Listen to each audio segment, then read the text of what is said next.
une récente interview accordée au journal français Libération, le professeur Maurice Kamto, président du MRC fidèle à son credo, a déclaré, je cite, « Le pays est dans un état de déliquescence, tous les voyants sont au rouge. À l'en croire, tout est noir au pays. Noir c'est noir, il n'y a plus d'espoir. » Pour une fois, je ne vous parlerai pas des goûts et des couleurs, encore moins des interminables querelles de chapelle politique entre tontinards et sardinards dont la binarité stérile continue de cristalliser les attentions du petit peuple en consolidant les positions de rente de ces deux complices. Pendant ce temps, notre pays, ce beau triangle cher à nos cœurs, a une fois de plus trouvé le moyen de s'illustrer dans un classement publié par la très sérieuse Organisation mondiale de la santé qui s'est penchée sur la consommation d'alcool par habitant et par pays en Afrique. La Côte d'Ivoire occupe la 10e place, le Congo-Brazzaville la 9e, l'Afrique du Sud la 5e, le Nigeria sur la 3e marche du podium,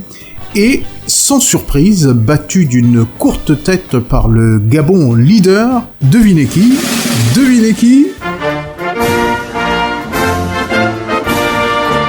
Pourtant, toutes les boissons alcoolisées portent la mention « à consommer avec modération ». En réalité, ce qui est écrit et souvent dit dans les spots publicitaires est, très exactement, l'abus de l'alcool est dangereux pour la santé. Consommer avec modération. Ce qui est bien dans cette histoire est que la modération est un précepte épicurien. Contrairement à ce qui se dit, l'épicurisme n'est pas une doxa de la ripaille ou encore de la grande beuverie. Au contraire, l'épicurisme est un éloge, véritable panégyrique de la modération. L'épicurisme, c'est une éducation du plaisir qui fait le calcul des plaisirs et des peines. Et qui, au nom du bien que procure le plaisir, recommande de modérer le plaisir. Parce que trop de plaisir tue le plaisir, c'est bien connu. La modération est un art de jouir dans le sens chaste du terme, qui repose sur une économie de moyens. Donc, dire de consommer avec modération revient tout juste à inviter le consommateur à mieux savourer pour davantage se délecter de ce qu'il consomme.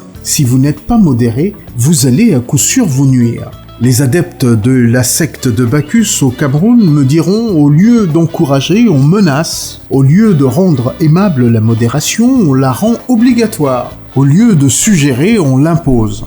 Voilà qui semble révolter ces Camerounais qui désormais, à gorge déployée, s'en donnent à cœur joie et produisent les résultats affichés par l'Organisation mondiale de la santé dont on parlait il y a un instant. Or, s'il faut être modéré, ce n'est pas par crainte d'un châtiment, c'est au nom même du plaisir qu'on y prend.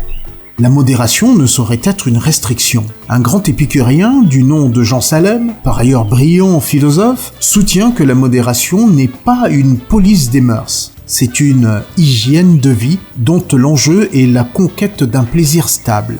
La modération, c'est le renouvellement du plaisir par la mesure. Santé et bonne journée.